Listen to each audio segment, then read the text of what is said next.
kegiatan presentasi, yaitu di kegiatan ini.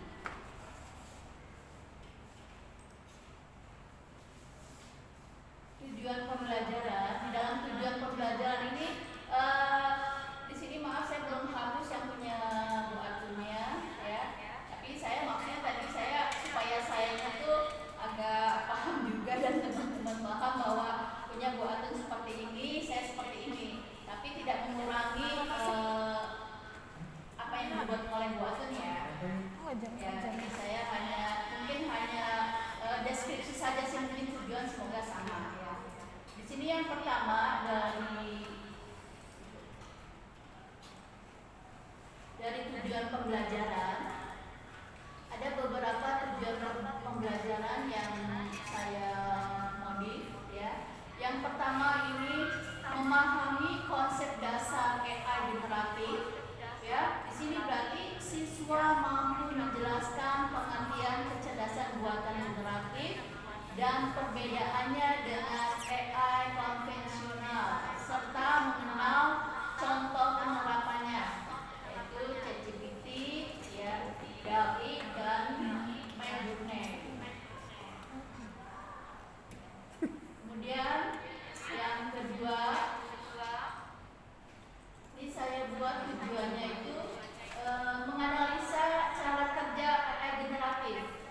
Nah, kenapa ada menganalisa cara kerja AI generatif? Di sini diharapkan siswa dapat memahami bagaimana model AI generatif mempelajari data, mengenali pola, dan kemudian menghasilkan konten baru. Karena di sini kan kita akan membuat sebuah konten juga yang tadinya mungkin teks, nanti bisa berupa gambar, suara, atau video melalui proses training dan prompt-based generation.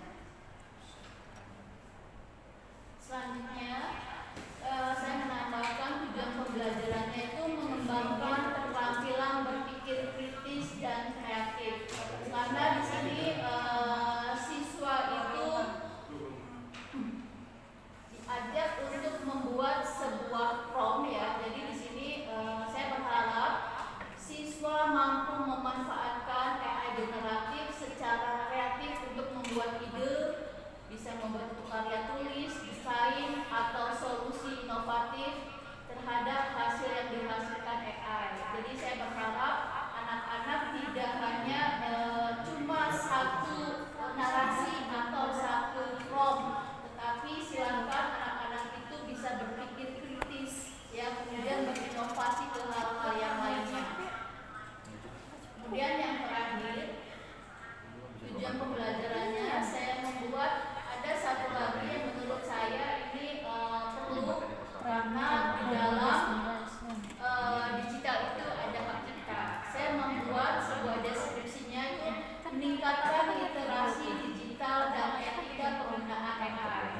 Ini diharapkan siswa memahami etika, batasan, dan tanggung jawab dalam menggunakan AI generatif, termasuk isu hak cipta, privasi, dan keaslian karya. Karena kenapa? Kan kita kalau misalnya menggunakan AI generatif itu ada beberapa yang tidak semua gratis ya, tapi ada yang berbayar.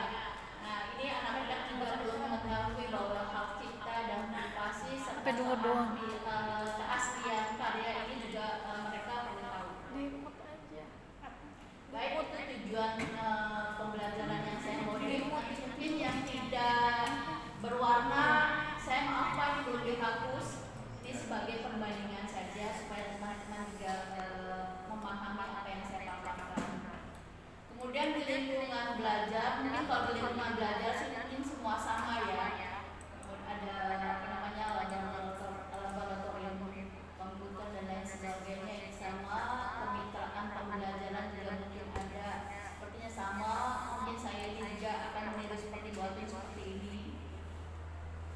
Pemanfaatan digital juga sama. Nah, ini mungkin pada langkah-langkah saja. Di langkah-langkah pembelajaran, di sini Bu Atun kan ada ice breaking ya. Saya mungkin bisa jadi ada atau tidak, tapi saya warnai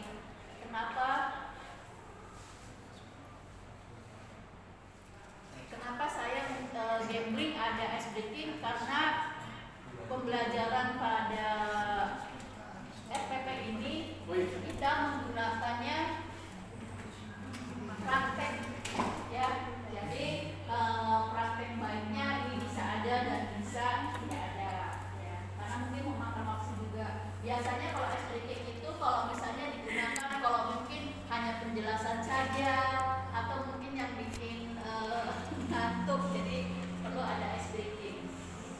Nah di sini ada pertanyaan pemantik ketika kita melakukan pendahuluan dari yang Bu Atun apa itu rekayasa, tapi saya buat pemantiknya dengan deskripsinya supaya mungkin anak-anak kalau misalnya gini, maaf, misalnya apa itu rekayasa